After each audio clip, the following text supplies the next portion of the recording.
Y bueno, ahora nos encantaría que el público se animara a participar con sus preguntas o con sus reflexiones. ¿Alguien se anima?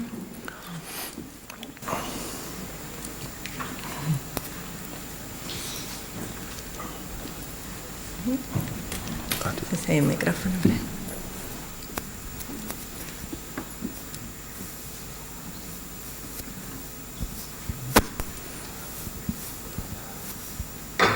Bueno, buenas tardes.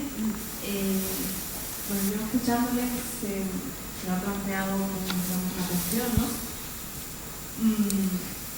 Supongamos que, digamos que salimos de aquí diciendo que no se produzca ninguna construcción mecánica más, ¿no?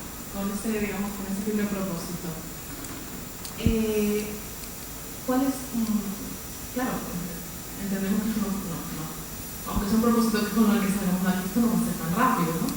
Pero,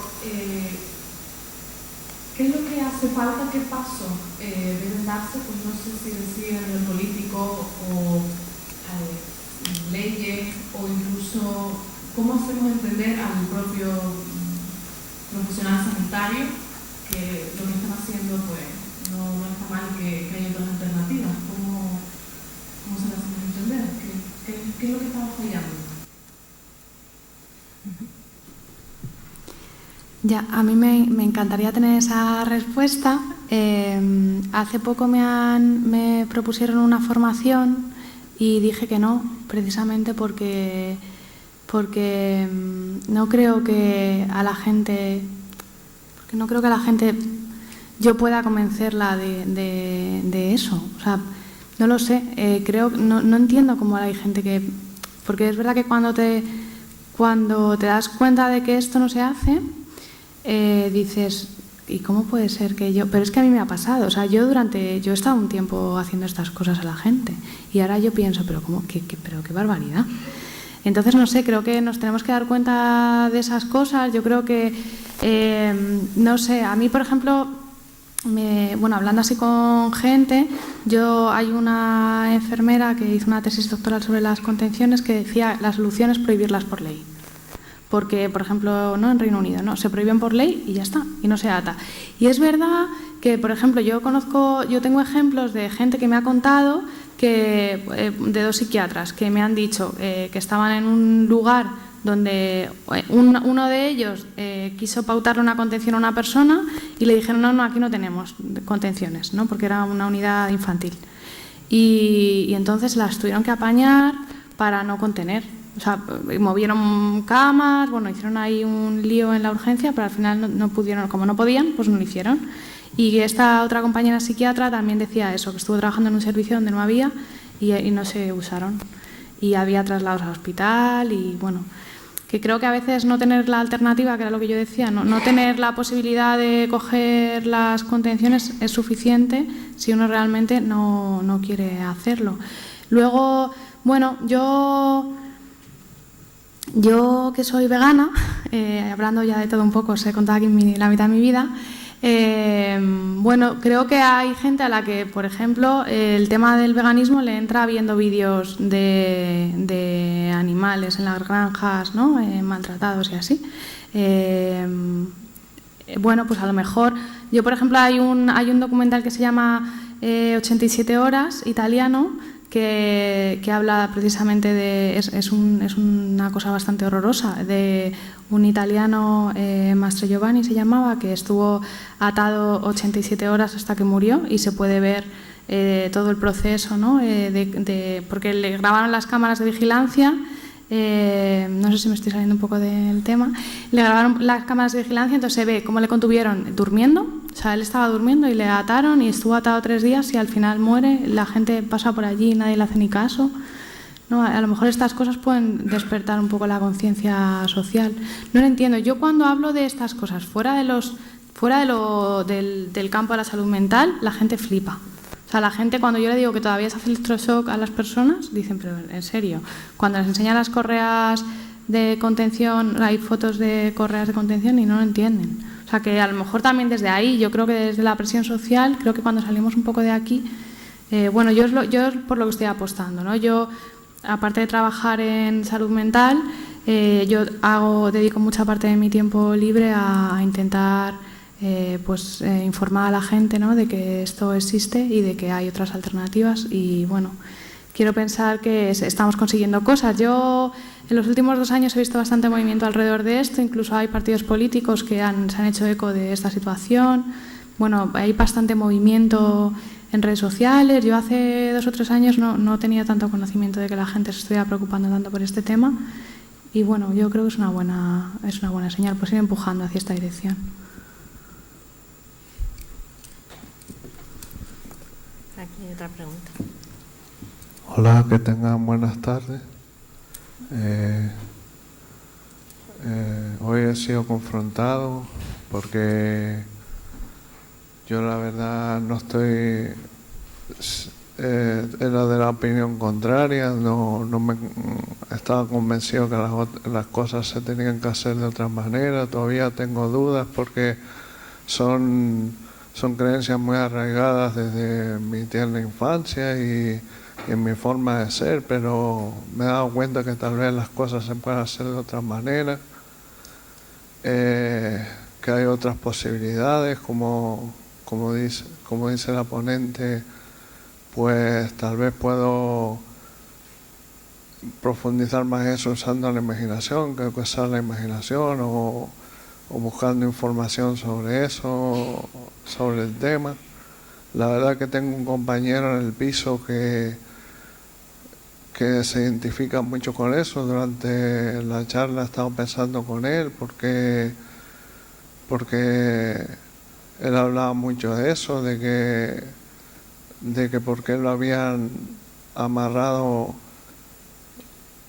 le tenían que haber tenido amarrado, que por qué si no quería tomarse la medicación lo ingresaron y todo eso, y yo pensaba que era por su bien.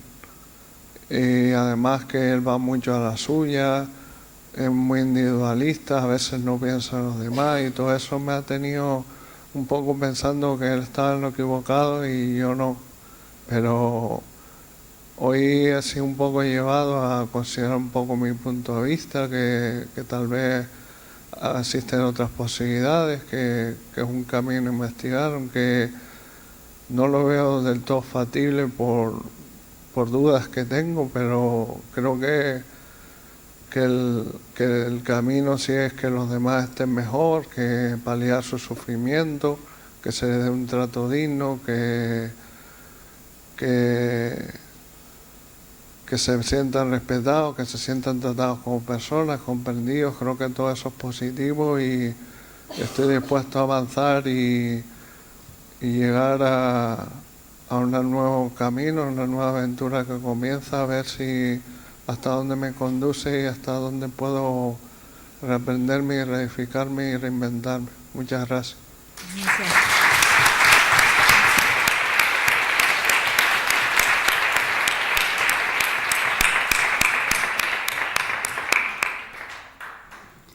Me acordaba hay un artículo, me parece que la autora, lo estoy haciendo así un poco de memoria, creo que se llama Anne Lord Donskoy. El artículo es Contra nuestra voluntad y habla un poco de esto que estabas comentando, y hay una frase que a mí me acuerdo mucho de ella que decía: la recuperación empieza por la disconformidad. Y bueno, y también me acordaba de un amigo que es Hugo del Arco, que dice que cuando tratas a una persona como una persona, se comporta como una persona. Y me gusta mucho también. Bueno, me parece súper bonito lo que acabas de decir. Creo que hay cosas... Bueno, yo pensando en una asociación que hay en Granada que se llama SAPAME, que han empezado a hacer pues como un ciclo de visionado pues, sobre alternativas, y que bueno, pensaba que lo importante es como tener las ganas, ¿no? Que luego formas hay bastantes. Y que gracias por tu comentario. Sí, yo quería añadir que no hay salud sin salud mental. Sin salud mental no hay salud. Y tu bienestar también es el bienestar de la sociedad. O sea, el que tú te sientes bien, el que tú te integres, te incluyas, es bienestar nuestro. No podemos dejar detrás o de lado a las personas más vulnerables. Forman parte de nosotros, tenemos que incluirles. O sea, y por eso tu bienestar es tan importante para todos los demás.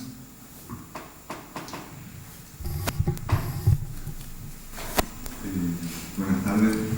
Bueno, felicitarles a los tres, me han gustado mucho las exposiciones.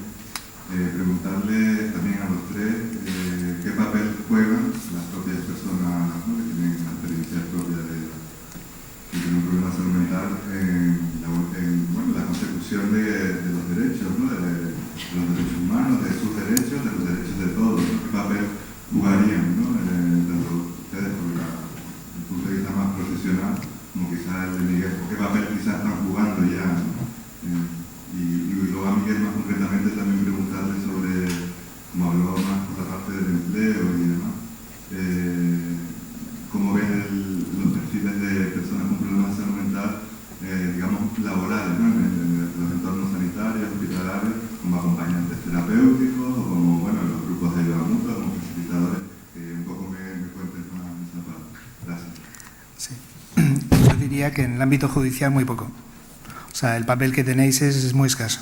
Tenéis los mismos derechos que los demás, pero no se os tienen en cuenta. O sea, los jueces no evalúan tu estado de salud plena y todos tus derechos humanos cuando van a autorizar un internamiento no voluntario, o una persona que está en sujeción mecánica, o una persona que ha perdido la salud mental, está con una demencia en un centro de mayores y le vulneran todos los artículos de la Constitución, o sea, todos, el derecho a la vida, ¿no?, pero salvo ese que es el único que le interesa a la residencia, todos los demás, la comunicación, la propiedad privada, la libre desarrollo de la personalidad, todo se les vulnera. Yo me refería más, bueno, porque entiendo que en un periodo de crisis, bueno, no lo entiendo realmente, pero bueno, sucede, pues se vulneren todos los derechos, pero quizás personas que tengan un compromiso con este cambio, ¿no?, y esta consecución de los derechos humanos, o del activismo, Es que tendría que ser así, tendría que ser. Es que si hubiera un turno de oficio especializado en personas con discapacidad, se defenderían mucho más vuestros derechos. Tenéis un papel mucho más protagonista. Hay una cosa que se llama en justicia la trampa de los juicios rápidos. Una persona que pierde la salud mental en un momento determinado es víctima o bien es autor de un delito y concilian ahí ante el fiscal y el abogado de turno de oficio que no es especializado una pena, el otro que no sabe ni por dónde va, y entonces cogen y ya tienes antecedentes penales, por lo cual te apartas del trabajo laboral público para toda la vida, ya no puedes volver a trabajar. O sea, realmente vuestro protagonismo es mínimo, o sea, hay que exigir que estéis presentes. El artículo 13 de la Convención no se cumple, no hay formación para los funcionarios, hay funcionarios de Fiscalía que están reclamando formación y consiguen el primer curso en el ICAP. Para funcionarios de justicia en temas de discapacidad. O sea, realmente es una desgracia, pero es así. Vuestro papel es fundamental. Tendréis que estar presentes en todas las actividades que se hacen en el juzgado. Y realmente, pues, muchos jueces solo valoran tal vez el 763 en cuanto a la pérdida de libertad, pero no valoran todo lo demás, sobre todo en el caso de residencias. Tendréis que estar mucho más presentes.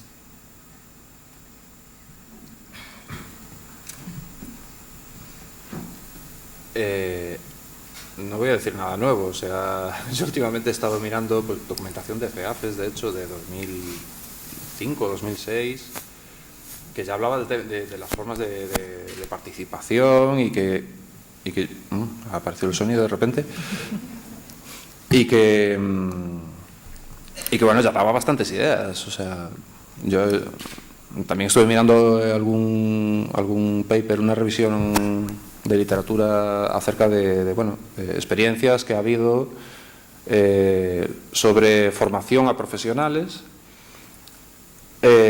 sanitarios, no sé si sociales también, pero bueno, formación en distintos contextos y además con distintos grados, ¿no? De hecho había un cuadro que lo ordenaba como de menor a mayor participación, ¿no?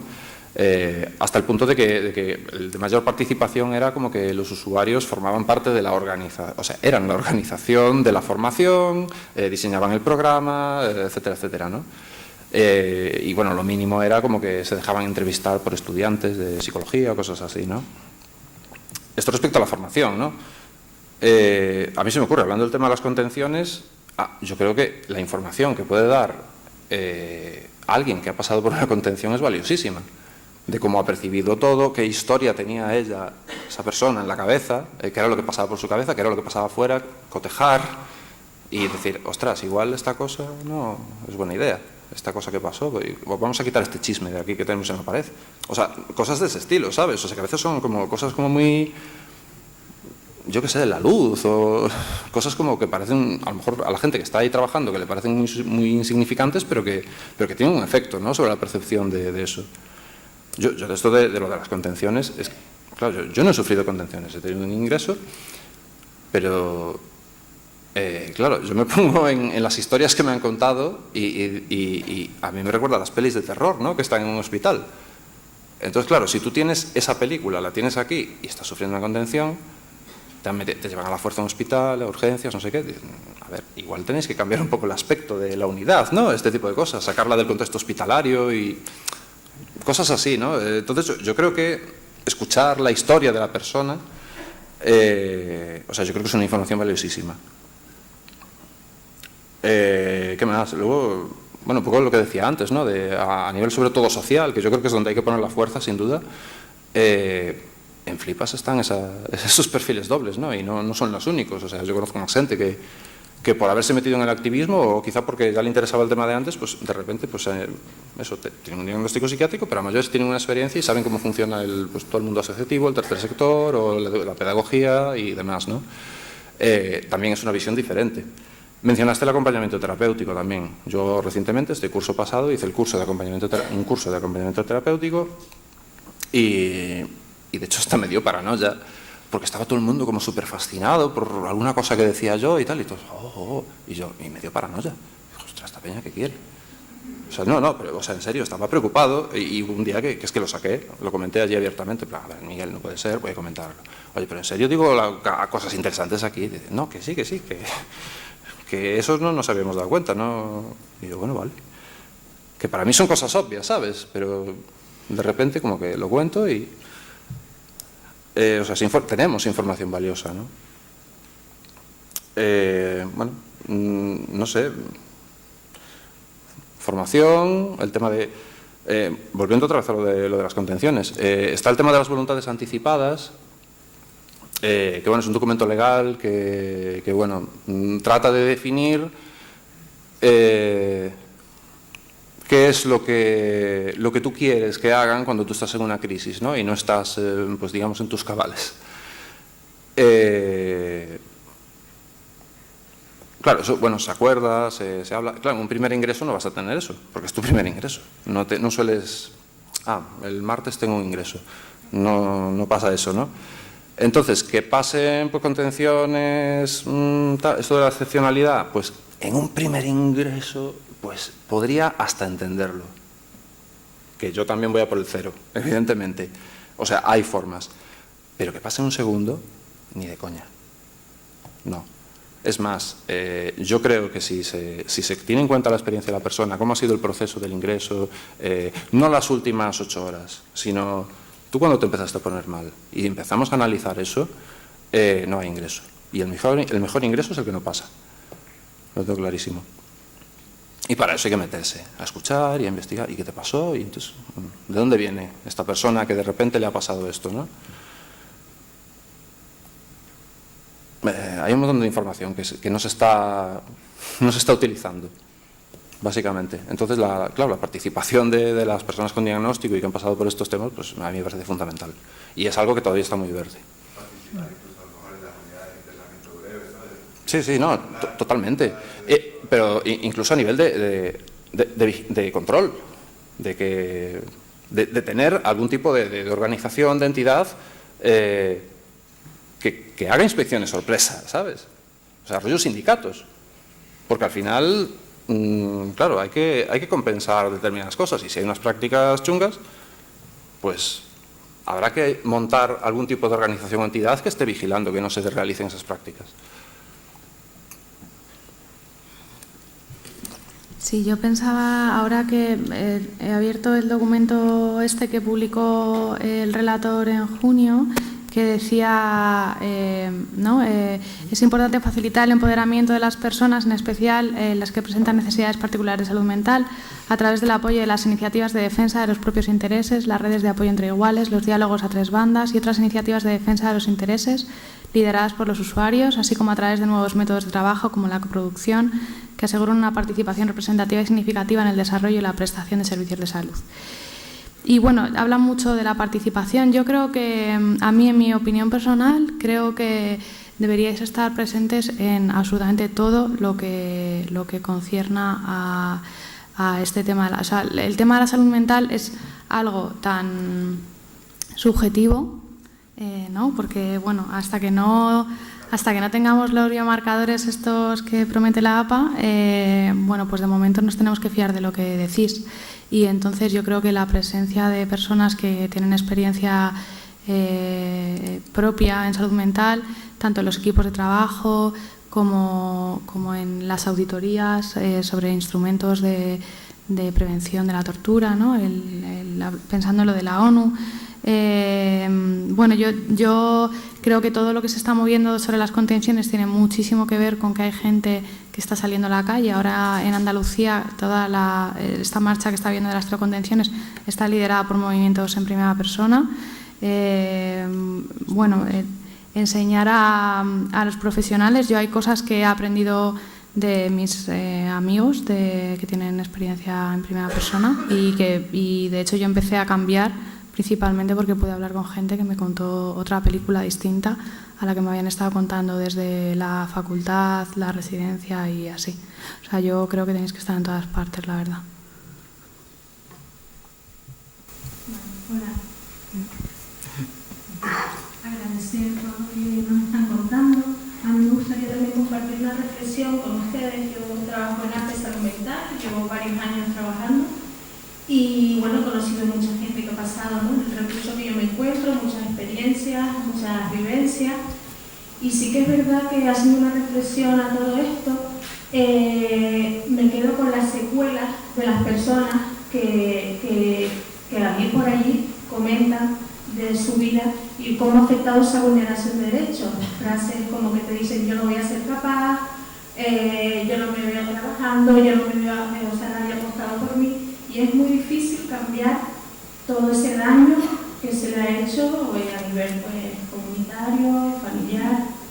Y bueno, una reflexión que quiero compartir con ustedes porque lo veo cada día, cada mes, cada año y es algo que seguimos luchando, ¿no? Para que estas personas puedan poder tener la vida que quieran tener. Y luego una pregunta dirigida a Miguel. Comentabas antes sobre hacer un trabajo fuera, en la comunidad. Si podías un poquito profundizar más esta idea, ¿no? Para poder entenderte un poquito más.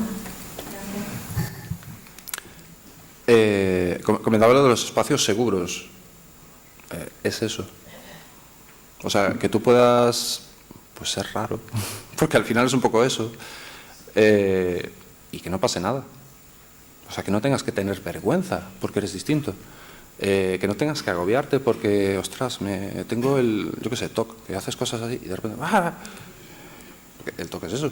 No, el TOC, perdón. Bueno, antes era el Tourette, ahora no sé si... Es que han cambiado cosas, entonces a veces no me entero.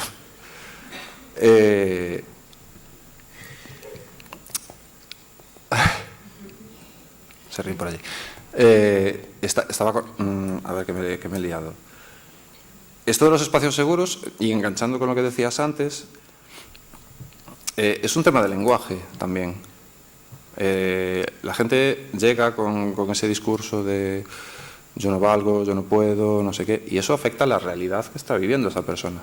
O sea, estás usando determinadas expresiones, determinadas formas de explicar las cosas que hacen que tú percibas la realidad así, porque es que te lo has creído.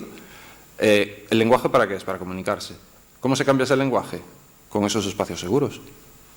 Donde se suele usar, evidentemente, otro lenguaje diferente, propio y más positivo, como en los grupos de apoyo mutuo y estas cosas, ¿no? Que, por ejemplo, claro, la gente se llega a hablar de orgullo loco.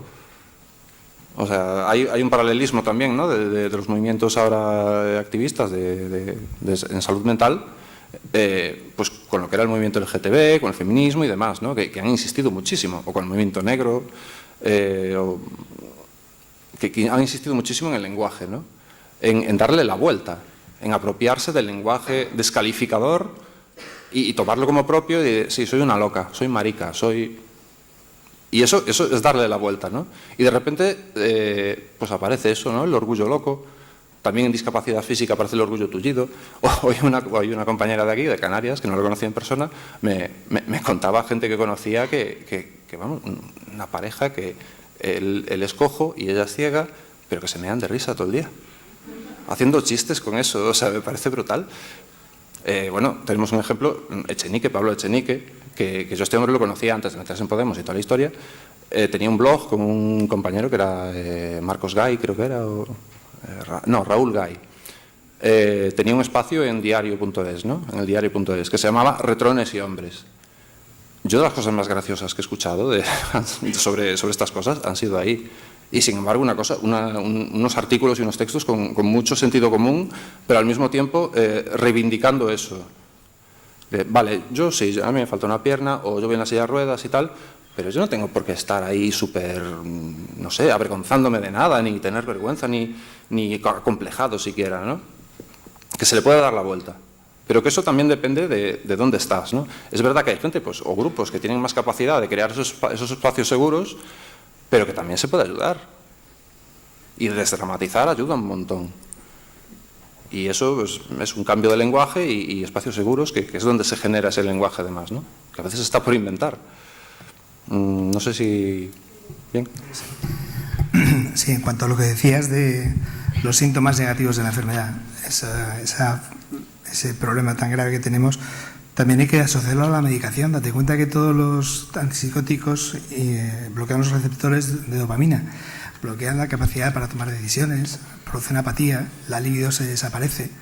O sea, tienen unos efectos negativos que digamos que se corresponden muchas veces con esos síntomas que estabas diciendo. Hay veces que dejando la medicación la persona recupera la lucidez y dice, anda, pero si es que yo tengo voluntad y tengo protagonismo y no soy esa persona que estaba con esos temblores, ese parkinsonismo, etcétera, ¿no?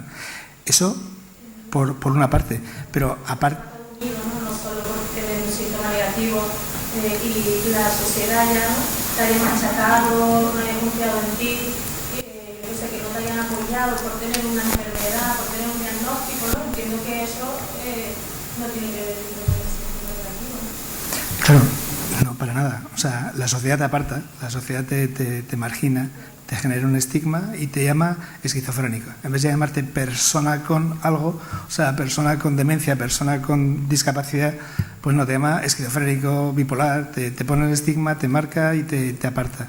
Eso hay que luchar contra ello, pero yo creo que la parte negativa está también en el gasto farmacéutico. 50 millones de euros es una burrada, es una mayor inversión que en temas sociales, que igual son solo 11 millones. O sea, es un tema también de recursos. Yo tuve la oportunidad de estar en Sucre, en Bolivia, en el Hospital San Juan de Dios, que es un hospital dedicado a psiquiatría en Bolivia. Bueno, pues resulta que en Bolivia la estancia media en el Hospital de Sucre eran 6 meses. Y digo, pues ¿cómo es posible? Si en la Candelaria son 21 días, ¿cómo es que están en Sucre 6 meses? Y dicen, pues porque te vas a Tajira, que está a 1.200 kilómetros de allá, y no hay farmacia hospitalaria, no hay tratamiento más que con litio, y además solo litio en Sucre, porque el resto no hay asistencia, medicamentos, no hay de ningún tipo fuera de lo que es el Hospital de San Juan de Dios de Sucre. ¿Qué hacen? Pues intentan recuperar a la persona en todos los sentidos, para que cuando vuelva a su casa y tarde 8 días en llegar a Tajira, pues por lo menos no necesite, no se descompense. O sea, yo creo que también es una cuestión de recursos, pero de recursos realmente para buscar la sanidad de la gente, no taparlo solo con medicación.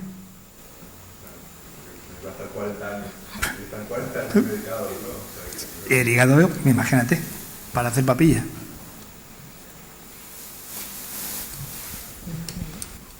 Sí, buenas tardes. Quería agradecerles la intervención y quería empezar discutiendo un poco de terminología, ¿no? El tema de problemas de salud mental no lo concibo, y estoy hablando en primera persona, solo concibo el sufrimiento, y en muchas ocasiones un sufrimiento intenso, que se potencia una vez que atravesamos las puertas de la residencia de la Candelaria, por ejemplo, por poner un ejemplo, donde ya llegamos bastante tocados por nuestros problemas y por nuestros sufrimientos, y nos encontramos pues con que nos atan, nos inyectan no sé el qué y nos duermen durante horas, pasamos infinitas horas en cubículos desatendidos, las necesidades fisiológicas no son atendidas, es decir, entramos con sufrimiento y sufrimos más.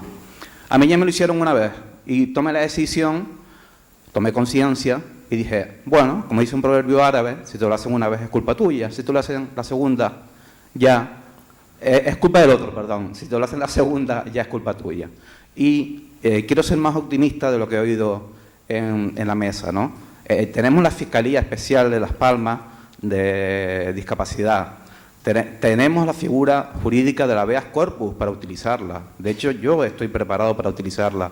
Para, en un momento donde pueda estar descompensado, tenga personas que presenten una habeas corpus en mi nombre, con mi autorización, para que un juez de guardia vaya y supervise el estado en el que me encuentro, si estoy atado, si estoy dormido o en malas condiciones. Evidentemente no me van a sacar del hospital, a lo mejor ni me interesa, pero por lo menos que mi vivencia en el hospital o en la residencia sea mucho mejor que las vividas anteriormente y donde no se vulneren mis derechos. Y cuento esa historia porque quiero que muchas personas que están aquí, que conozco porque trabajo con ellas a diario, se informen y se conciencian de que tenemos maneras de defendernos hasta que la praxis, la buena praxis llegue. Que estoy seguro de ello porque veo frente a mí a profesionales y a personas que están en ello. Pero tenemos recursos y quiero mandar ese mensaje de esperanza. Gracias, buenas tardes.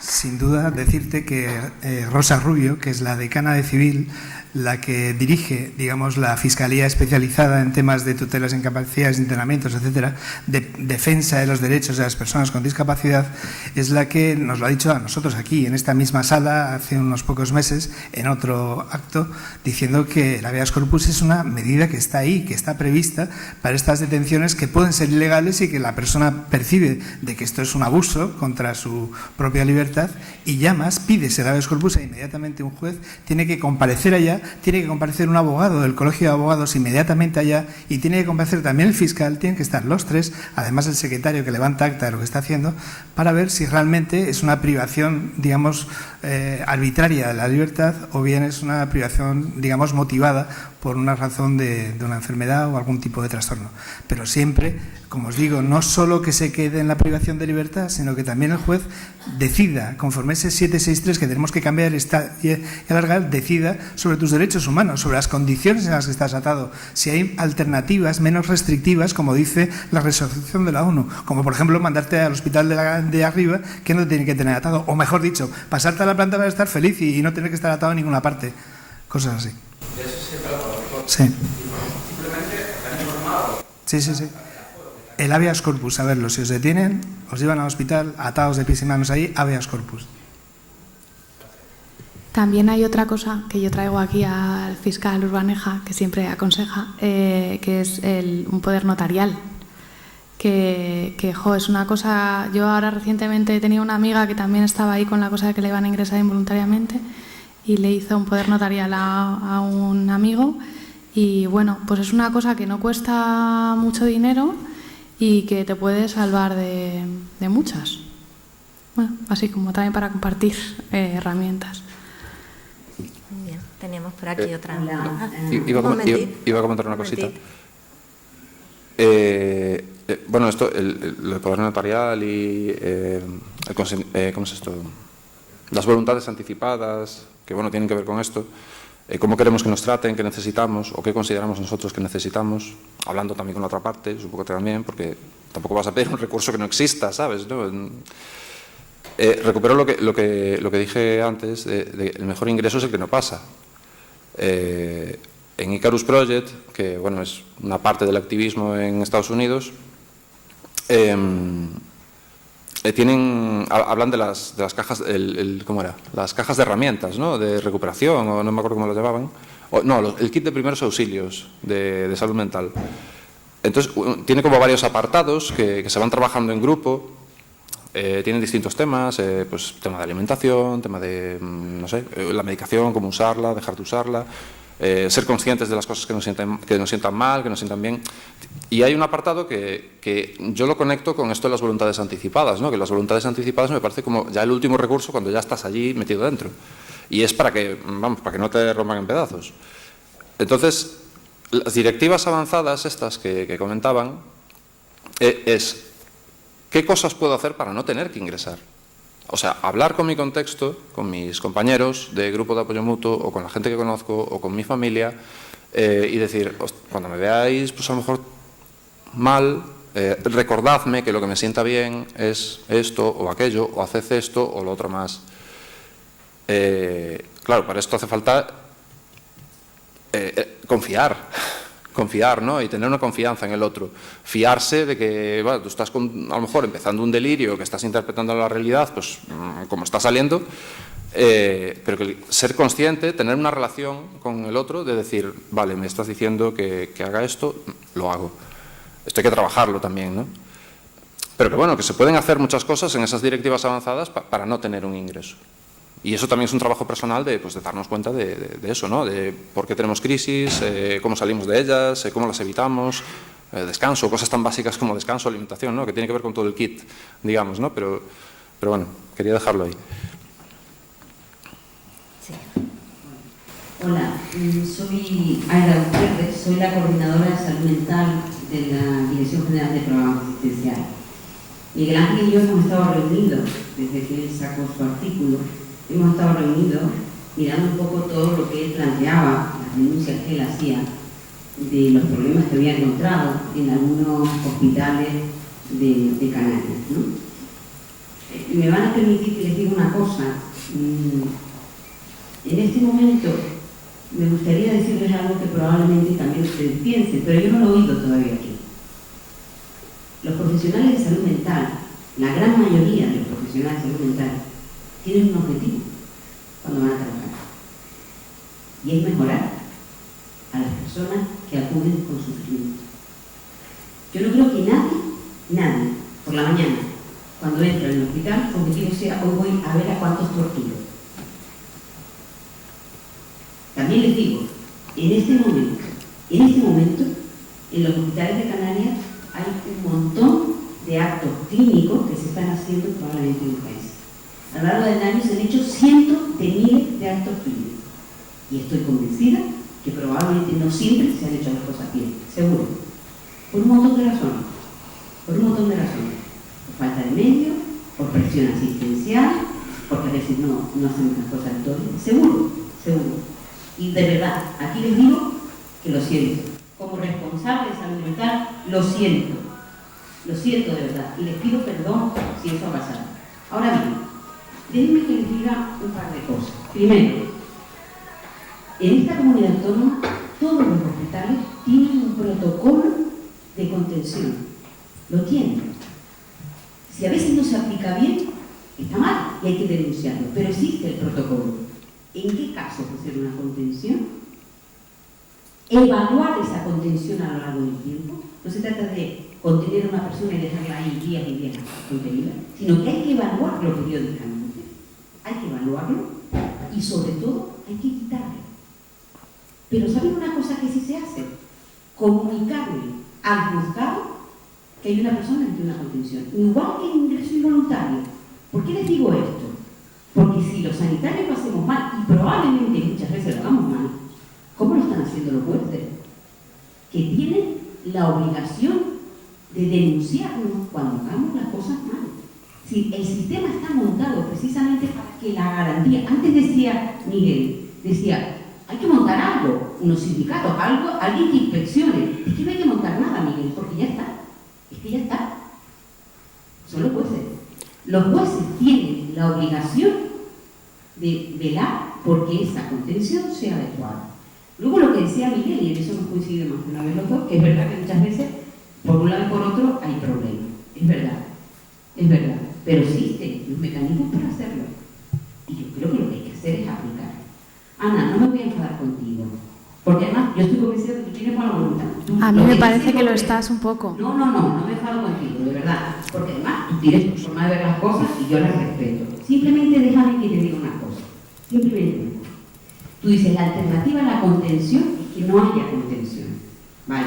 Pero hay que buscar estrategias. Antes te las pedía ella y yo no te he oído ninguna estrategia. Salvo de bajar la cama para las personas mayores, que seguramente funciona, pero en salud mental, cuando hay una persona muy agitada, que tiene problemas, que se puede hacer daño, ¿qué alternativas podemos tener? Porque tenemos que buscar esto. Y ya lo último. Miguel, estoy totalmente de acuerdo contigo, totalmente de acuerdo. El mejor ingreso es el que no se da, pero totalmente de acuerdo. Nosotros, en Canarias, estamos intentando, entre todos, llegar a eso. Ahora mismo nos preocupa mucho que las personas sean atendidas de forma ambulatoria, pero bien atendidas de forma ambulatoria, para que no se llegue a esa situación de tener que ingresar. Y estamos intentando, en la medida que podemos, ya me gustaría tener más recursos, Miguel, pero lo que tenemos, ser lo más eficiente posible, para que muchas personas que están reingresando constantemente y que es verdad que es un verdadero sufrimiento el verse ingresado, aquí hemos visto algunos testimonios que lo dejan claro, pues que eso no se tenga que dar. Bueno.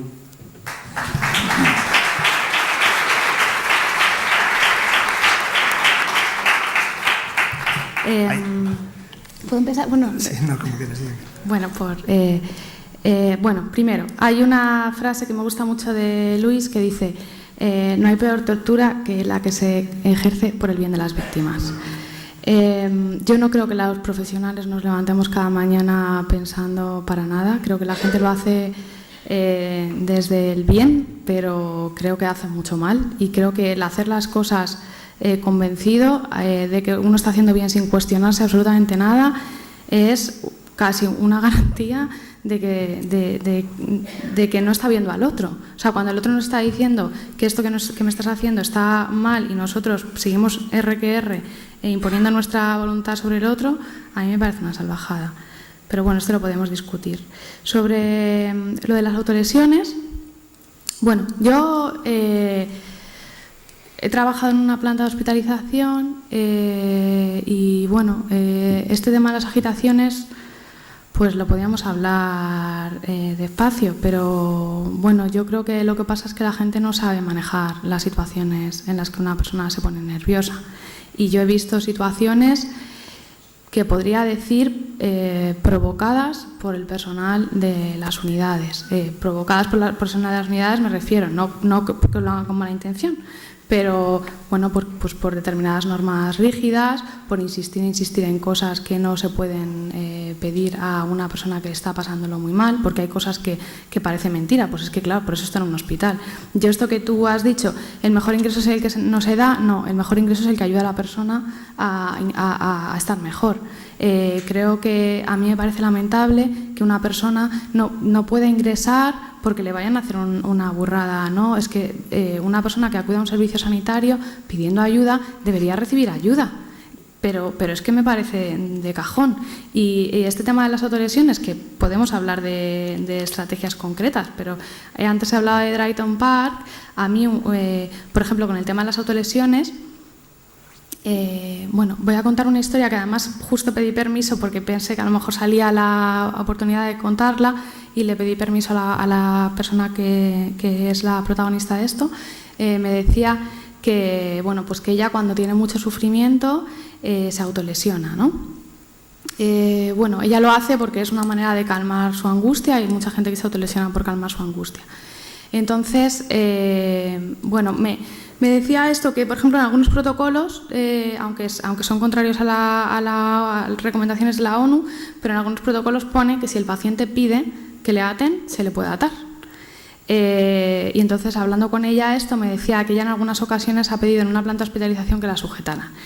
Y entonces, bueno, hablando con ella de esto, me decía que cuando ella alguna vez, muy angustiada, se ha autoagredido, una autoagresión que no voy a concretar porque por privacidad, pero que vamos, que puedo asegurar que no estaba poniendo en riesgo su vida, ni mucho menos, de repente se ha encontrado a 5 personas que la cogen en volandas y se la llevan a la cama y la atan.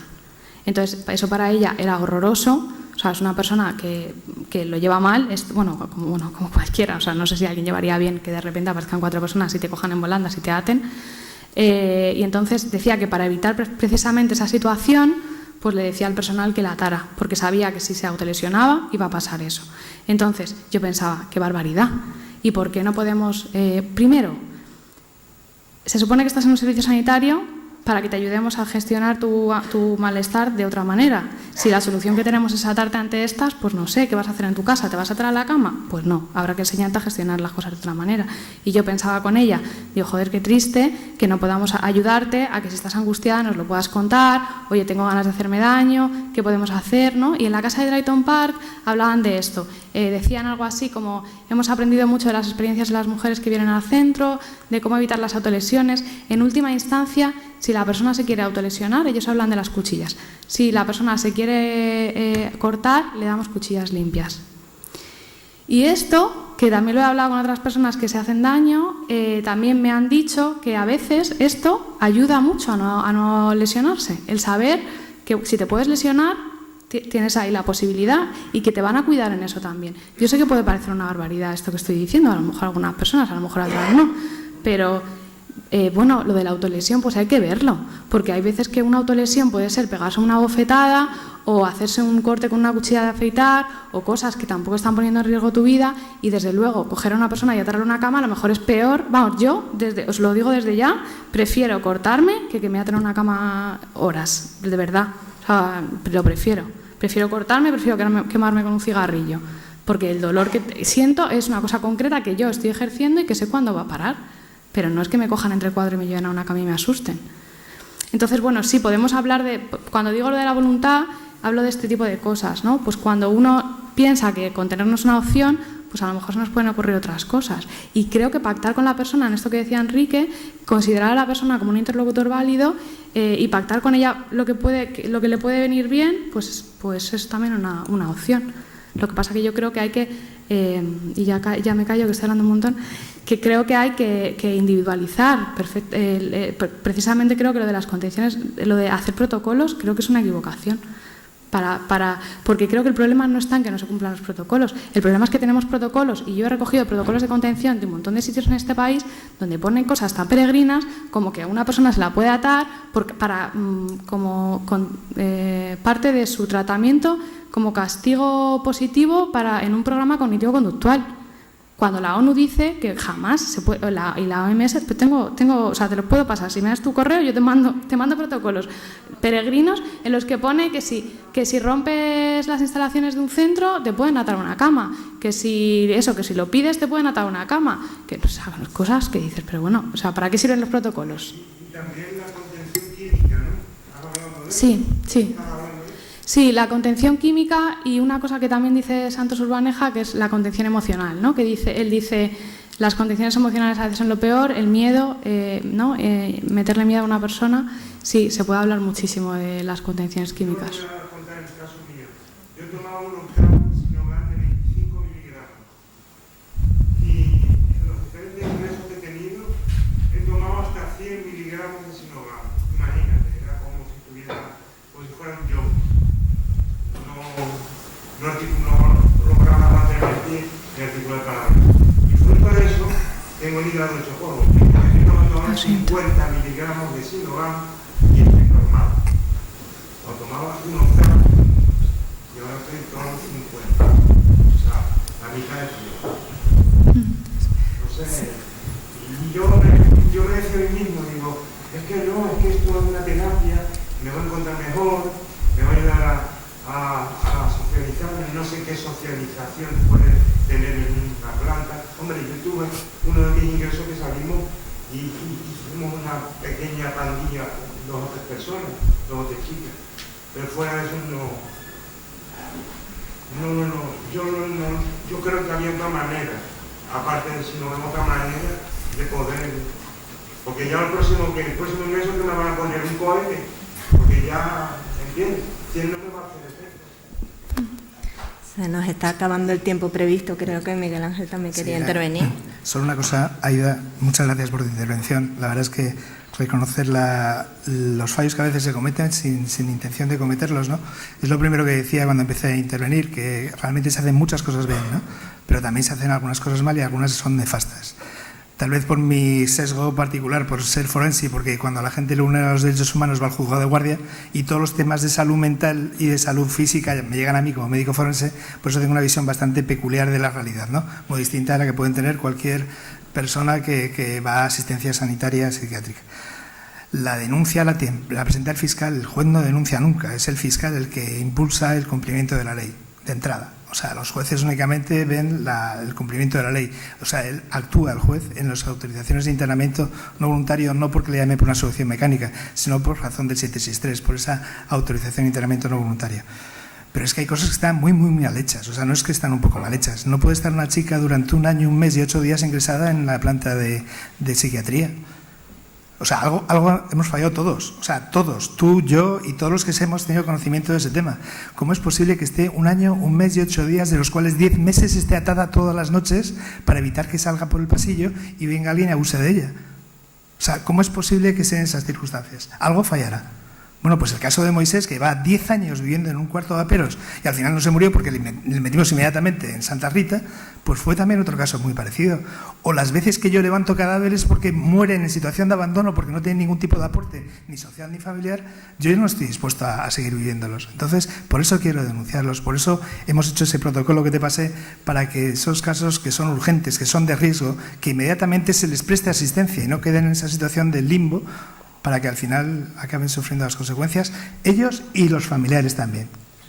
Yo tengo, por desgracia, un padre que murió de Alzheimer, 2 abuelas que murieron de Alzheimer y un hijo con síndrome de Down, que va a tener Alzheimer porque tiene muchas más posibilidades.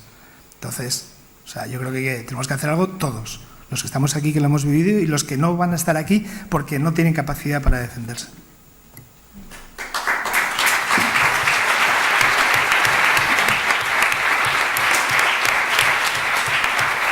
Miguel también quería aportar algo. Hay una ideología. O sea, es verdad que nadie ejerce de médico o psiquiatra con la intención de torturar a nadie. Esto hasta aquí llegamos todos, creo. Más o menos, por lo menos. Pero hay una ideología detrás, ¿no? Hay un contexto, hay una cultura en unas unidades y en otras hay otra. Hay unidades donde no se contiene y hay unidades que sí, y mucho. Hay unidades donde, o sea, se puede decir directamente que ahí están torturando a gente y sin embargo están ejerciendo de, pues, eso, su profesión, etcétera, ¿no? ¿Por qué? Porque han recibido una determinada formación y hay una determinada cultura en esa unidad. Y hay diferencias muy grandes entre unas unidades y otras, ¿no? Entonces, yo creo que hay que fijarse un poco también en eso, que tampoco es... Luego, lo de los jueces, pues un poco lo que comentaba Miguel Tous. Entonces, si hay jueces, pues nada, pues ya Amnistía Internacional que se jubilen, los sindicatos, las asociaciones de consumidores, no sé, todo, que ya está arreglado. Bueno, lo ha explicado muy bien él, ¿no? Las alternativas a las contenciones, vuelvo otra vez a esto de la participación de los usuarios. A lo mejor no tiene que darlas ella. Yo he dado un par de ideas. Cuando conté esto de lo de que tú cuando entras en un hospital, a lo mejor tienes un delirio que de película de terror en un hospital. Que no es nada extraño, ¿no? O sea, estás con la imaginación disparada, pues es normal, pues habla con esa persona. ¿Qué opciones, qué es lo que te asusta? ¿Qué detalles has tenido que han disparado determinadas emociones y todo esto? Y luego, o sea, en el segundo ingreso, que no pase eso, que no haya eso. O que se busque una alternativa a eso. Porque también hay ideas de cosas intermedias, ¿no? Estas casas de, ¿cómo era? Los respites, que le llaman en el mundo anglosajón, ¿no?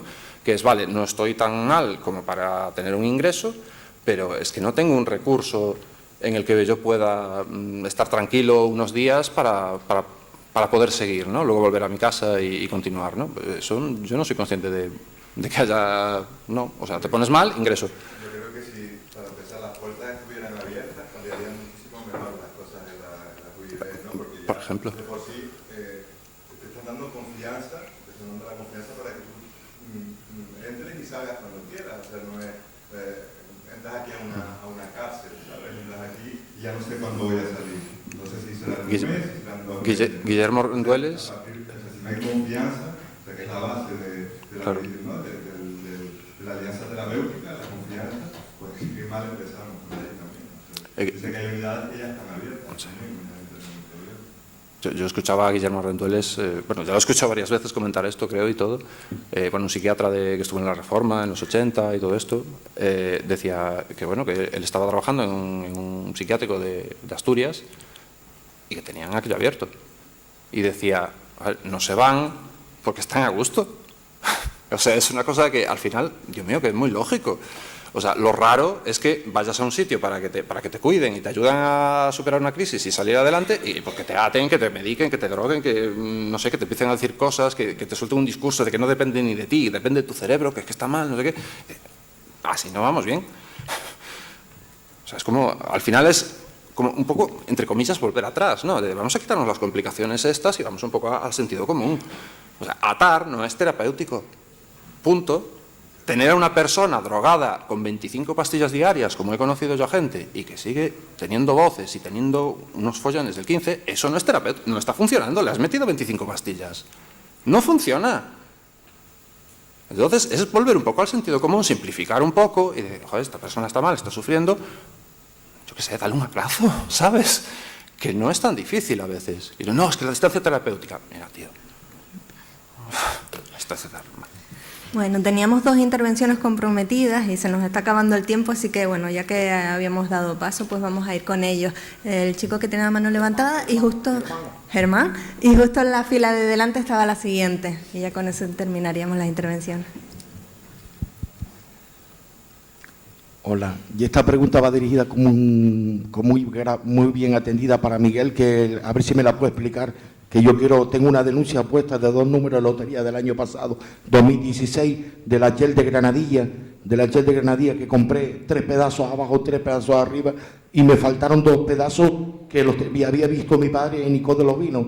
Los 2 números de lotería eran el 034536, 04536, el 03371, era un 5.º premio y un 2.º premio de la Shell de Granadilla, que había caído el año pasado y lo tenía, y yo quiero hacerle la pregunta sobre eso, ¿cuánto es el periodo que me puede tardar el juicio en salir? ¿Cuánto es el periodo que puede tardar el juicio en salir para yo acudir al juez de La Laguna, al juzgado de La Laguna, para acudir al juicio ese de que tengo que intervenir? Sí. Primero que te van a citar, si has presentado la denuncia, pues te van a citar en el juzgado, en función de la dirección que hayas dado, te llegará la citación para el juicio. Un juicio de violencia de género que esta mañana se transforme en previa, si se pasa el procedimiento abreviado, pues puede tardar 1 año, desde que se acaba la instrucción hasta que se celebra el juicio. Si es un juicio rápido por delito, pues igual en plazo de los primeros 15 días se celebra en el juzgado. O sea, depende de la complejidad del asunto para que el juicio pues sea corto o sea pues la prolongación mínima a 1 año. El problema de muchas personas que tienen problemas de salud mental es que no les tratan como personas con problemas de salud mental, sino les tratan al margen de su salud mental. Y entonces, cuando tú, por ejemplo, llegas con una pierna rota a la policía, antes de que te tomen declaración, antes de que te hagan nada, te van al hospital para ver si te atienden porque tienes la pierna rota. Bueno, pues tú llegas con un trastorno mental a la policía y te meten al calabozo sin más. Y al día siguiente te tratan como si fueras un delincuente sin más, sin saber si es síntoma de tu trastorno o no es síntoma, o eres víctima, digamos, de esa mala asistencia psiquiátrica. O sea, la realidad está que la salud mental está muy lejos de la realidad en el ámbito judicial, ¿no? Y eso, o sea, 1 año, si son previas, 1 año desde que acabe la instrucción, y pues tendrá que instruirlo, y cuando acaben, 2019 tal vez. Tanto no, pero puede ser que sí, y más en Granadilla. Y más en Granadilla, porque por ejemplo en La Gomera tardaron 5 años en La Gomera en tramitar un asunto de discapacidad para declarar la incapacidad. En la Fundación Tutelar tenemos un ejemplo, Fundación Tutelar Sonsoles, que se dedican, esa fundación, por ejemplo, a defender a las personas que no tienen medios y que no tienen recursos y que están abandonadas y tienen discapacidad intelectual. Bueno, pues teníamos una en La Gomera que tardaron 5 años en tramitar su asunto de capacidad civil para que ella pudiera disponer de su pensión, porque habían muerto sus padres, que eran los que se encargaban de gestionarla. 5 años para cambiar de tutor o de la situación legal. O sea, depende del juzgado. Pues puede ser que tarde mucho tiempo en Granadilla, porque no lo sé, no te sabría decir, tendría que mirar las diligencias.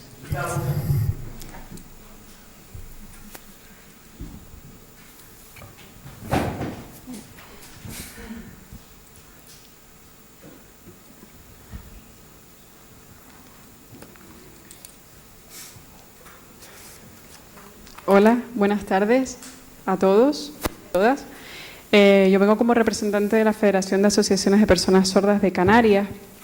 Quiero darles primero las gracias a la Asociación AFE Salud Mental, porque han puesto la figura del intérprete de lengua de signos, con lo cual están haciendo este foro accesible. Nosotros, porque las personas sordas también nos interesan estos temas, y gracias a este recurso hemos podido acceder a él. Estoy con mi compañero Juan Molina, que es secretario general de la Asociación de Personas Sordas de Tenerife, de Asorte, y también con mi compañera que participa en la asociación como vocal. Estábamos discutiendo ahora mismo, hablando sobre estos temas, viendo todo lo que hablaban con la discapacidad, con la salud mental, y nosotros también queríamos añadir que en el caso de la discapacidad auditiva, en el caso de las personas sordas especialmente, quería preguntarles si han tenido experiencias de encontrarse a personas sordas en esta situación, en atenciones de salud mental, pues no sé, en ingresos o en el juzgado. No sé, quería preguntarles primero si han tenido esta experiencia. Sí. Bueno, en mi caso en el juzgado muchas veces. Y de hecho muchas veces tenemos que llamar a la Dirección General para buscar a un intérprete de la lengua de signos para poder asistirle. Otras veces, cuando las personas con discapacidad auditiva pues no son capaces, digamos, de comprender lo que les sucede, porque tienen, además de eso, un problema de salud mental, pues se complica muchísimo la historia. Y cuando esa persona además nació en un entorno rural en donde sus padres le cobijaron y no le dieron esa formación, pues resulta que se suman tres cosas: salud mental, discapacidad intelectual y también problema auditivo. Son temas súper complejos, son temas muy difíciles de abordar y en donde realmente pues necesitaríamos mucho más aporte a nivel judicial, ¿no? Pero es que no hay más, el último ratio es el juzgado, y si en el juzgado no tenemos medios para asistirles, pues realmente el futuro es bastante poco esperanzador.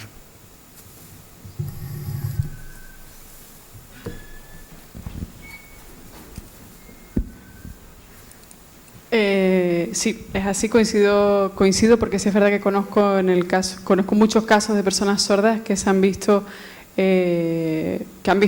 vulnerada también su derecho por además poseer una enfermedad o un caso de salud mental. Pero es verdad que a nosotros en este caso se nos tiene que también sumar el que no tenemos el acceso a la comunicación adecuada, no tenemos recursos para poder comunicarnos. Entonces, no es solo el recurso del intérprete de lengua de signos, sino que hace falta también que los profesionales sean conocedores de las circunstancias de las personas sordas, de las circunstancias que envuelven a las personas sordas y también de las necesidades que tienen las personas sordas. Puedo hablar de muchos casos, pero sí es verdad que lo importante es también comunicarse o tener contacto con la Federación de Personas Sordas, porque hay profesionales que les pueden guiar a la hora de hacer atenciones y muchas veces no se recurre a los profesionales de las federaciones que sí tienen experiencia. Gracias.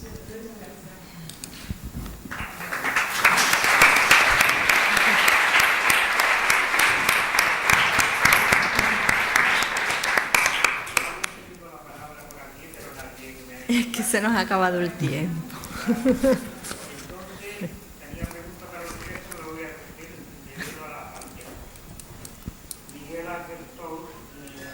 Le llevan. Un informe que de una u otra manera es el informe sombra de Naciones Unidas. Yo diría, aquí la población que tanto hablamos, la población civil, los afectados, sabemos que existe el informe sombra que se le hace a veces más caso en Naciones Unidas que el informe que mandan los países que suscriben las declaraciones humanitarias y todo eso.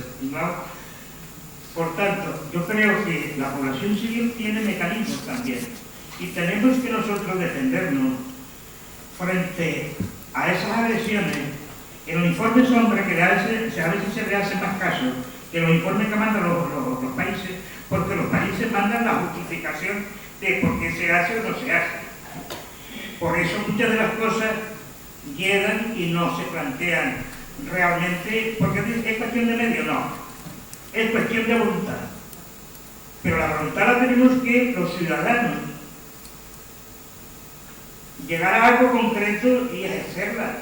La ley, si no llega a ser un problema, si no llega a ser una cuestión subjetiva para desarrollar las cuestiones que hace la resolución concreta del ciudadano es una mera declaración de principio.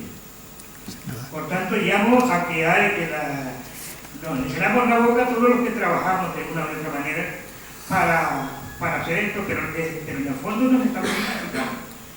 Tenía preguntas para los tres. Como no hay tiempo, ya tendré ocasión de... Pero sí voy a decir una cosa que decía, que voy a poner en boca mía, algo que dijo una catedrática de la Universidad de Valladolid, del 10 al 14 en la Universidad de Verano de Santander.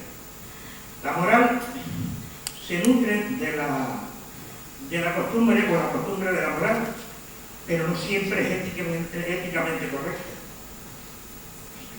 Por mucho que nos amparemos a los costumbrismos. Eso sería la segunda pregunta. El atar, la mejor forma es no atar. Cuando se hizo la ley de integración escolar, todo el mundo porque todo el cielo se oían montones de frases por parte del profesorado, por parte de los padres, por parte de los afectados. Hoy nadie cuestiona la ley. Te podrá estar mal, pero nadie la cuestiona. Y bueno, aunque dije que lo iba a resumir, le digo también para Miguel, me parece que se llama el que representa para mí la esencia de lo que estamos hablando de aquí. A veces, hablamos de trabajo, de cuestión laboral, efectivamente, yo creo que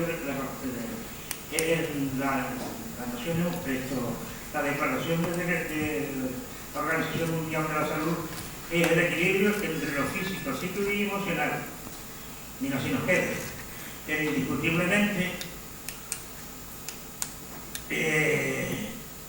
a veces no me conformo con lo laboral, es que nos quieren excluir socialmente también.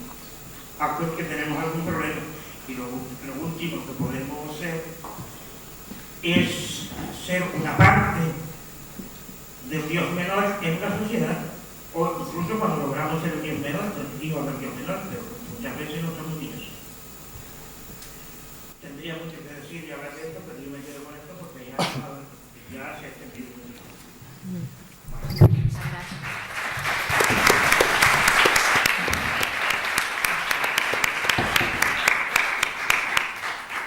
Muchísimas gracias. Sin duda la costumbre es una de las fuentes del derecho, pero las costumbres pueden ser muy malas y venirlo haciendo muy mal y no hay que admitirlas éticamente.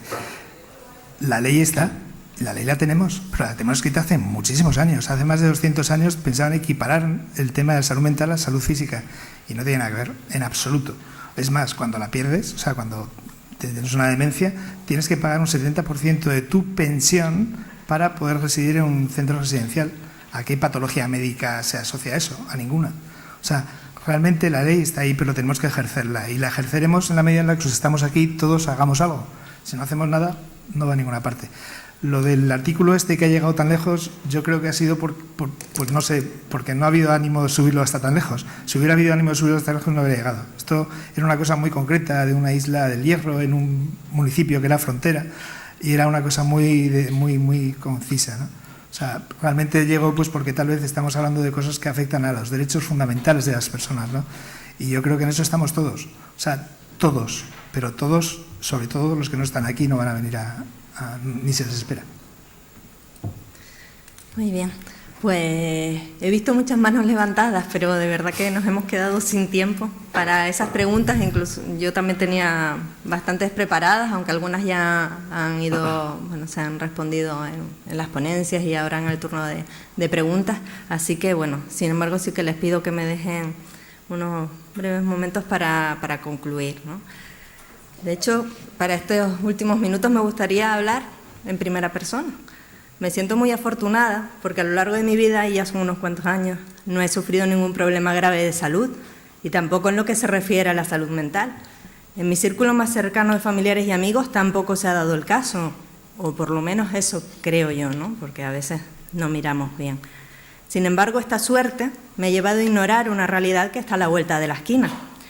Descubrí profundamente este colectivo de personas afectadas por problemas de salud mental, sus familiares, sus amigos, profesionales, voluntarios, etc., cuando AFES acudió a la empresa en la que trabajo para poner en marcha un proyecto muy especial, el de Radio Himalaya, un programa de radio que se emite a nivel regional presentado y conducido en primera persona por un grupo de locutores y locutoras que han vivido problemas de salud mental.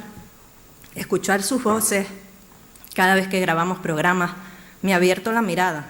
He descubierto que también mi visión estaba inundada de estigmas y he entendido el sufrimiento que supone para todos los afectados vivir en una sociedad que les mantiene al margen y que no les entiende, porque no les escuchan lo suficiente. El desconocimiento y la desinformación ha desencadenado una percepción sesgada de la enfermedad mental por parte de la población general. Los medios de comunicación tienen parte de culpa y entonces me incluyo, porque trabajo para ellos, al favorecer que los tópicos y los prejuicios perduren, pese a todo el trabajo que se está desarrollando para acabar con el estigma de la enfermedad mental. Por ejemplo, un paciente esquizofrénico no es más propenso a cometer un homicidio, aunque así lo parezca al descubrir informaciones sensacionalistas en algunos medios cuando uno de estos enfermos hace daño a alguien. Informaciones inadecuadas, titulares sensacionalistas, sobre todo en la prensa más amarillista, conviven eso sí con periodistas más preocupados y que están aportando su grano de arena por este cambio. Es necesario no solo más formación y guías para un tratamiento de información responsable de todo lo relacionado con la salud mental. También hace falta más visibilidad, más apoyo por parte de los medios de comunicación para difundir informaciones honestas y positivas que eviten la discriminación y propicien que cuando una persona sufra una depresión, un brote psicótico, cualquier otro síntoma, cualquier otro problema, o alguien en su entorno más cercano sepa qué hacer y a dónde acudir. Y eso es todo. En nombre de AFES, dar las gracias al público por estos testimonios tan sinceros y una vez más a los invitados por esas certeras reflexiones. Y a título personal me gustaría agradecer enormemente al equipo de AFES Salud Mental por haberme invitado a moderar este encuentro. Espero que nos veamos el próximo año en esta misma cita, pero bueno, antes les emplazo a los próximos actos organizados con motivo de la conmemoración del Día Mundial de la Salud Mental y en concreto este viernes 6 de octubre de 10 a 6:30 podrán conocer más sobre la asociación, sobre AFES, en la segunda Feria de Solidaridad y Voluntariado, Conectando Universidad y Sociedad en la Universidad de La Laguna, en el aulario de Guajara.